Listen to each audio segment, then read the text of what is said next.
My name is Daniel.dalmolin and I'm a financial advisor here with Global Financial Consultants in Singapore. Today I'm going to talk about owning property back in your home country. If you're an expat here in Singapore or Vietnam and you're considering to buy property back in your own home country, or you own property already back in your home country, then maybe you should have a listen to this video first. First point you need to consider is tax complexity.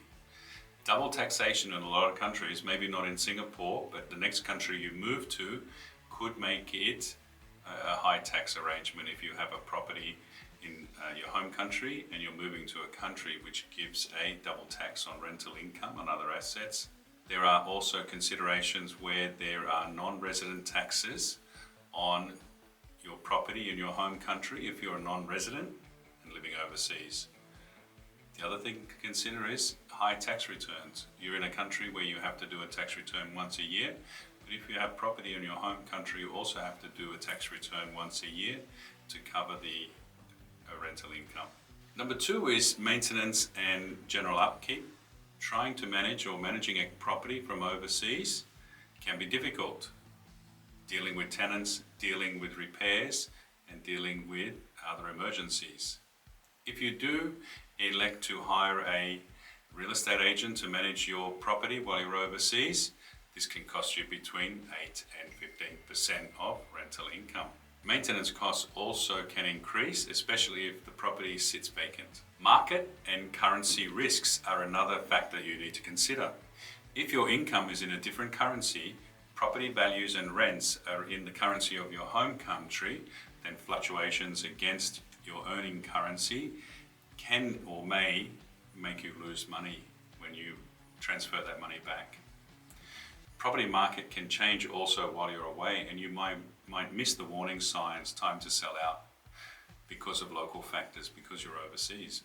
Many expats keep property because of sentimental value. So they have a property that they probably kept or bought before they moved overseas, thinking that they'll go back to that suburb or to that location when they return from their overseas posting. In a lot of cases, this doesn't happen because either you're going home many years later, or you're going home with a family, so the old property is too small, or you're going home with a bigger budget, so you want to move to a better location, or you might be going home to retire, so you need to move to a different location or move to a smaller house or apartment. Also, that property that you bought back before you left overseas might be in the wrong location, but you've kept it, and that location is declining in value. The other point is legal and bureaucratic hurdles. Power of attorney, notarized, legal representation can be required to do some transactions back in your home country. Some countries require resident address, resident bank account, or even a resident telephone number. These can be difficult to manage. The last few points is about flexibility. Reduced flexibility means that you've got your money tied up in an asset that might not be appreciating according to market. And also, once you have your money in an asset like that, it can be harder to sell while you're overseas, or can be more expensive to sell while you're overseas.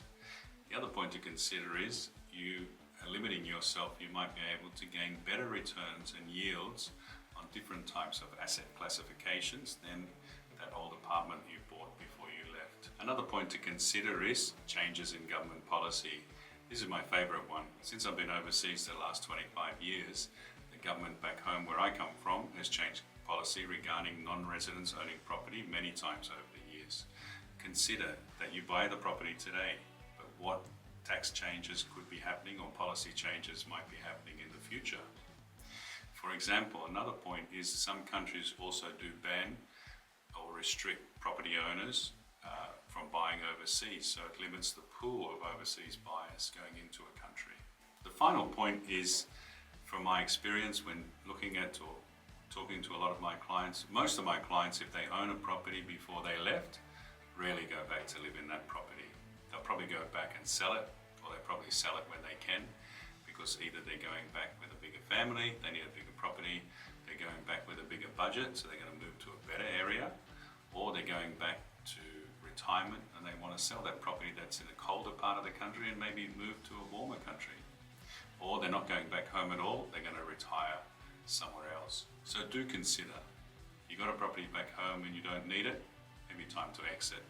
Also consider, if you've got a property, or if you're considering to buy a property back home, why don't you put it off until you are ready to move and until you're ready to make that final decision of where you want to live, where you want to stay, and what's the next plan.